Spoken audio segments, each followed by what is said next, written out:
RG Kar medical college বা শুধু junior ডাক্তারদের আন্দোলন নয়, এই আন্দোলন বাস্তবিকভাবেই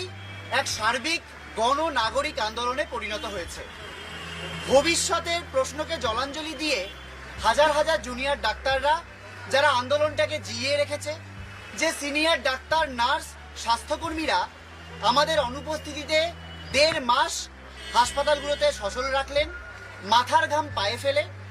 শহরে গ্রামে মফস্বলে যে সাধারণ মেয়েরা রাত দখল করলেন, যে বিপুল সংখ্যক সাধারণ মানুষ আন্দোলনের প্রত্যেকটা মুহূর্তে পাশে এসে দাঁড়ালেন, শাসকের রক্তচোখ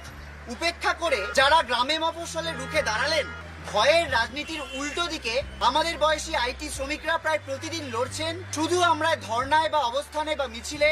ডেকেছি বলে তাদের প্রত্যেকের ভূমিকা ছাড়া আজ অভয়ার বিচারের দাবিতে আমাদের আন্দোলনটা টানা বাঁধতেই পারত না।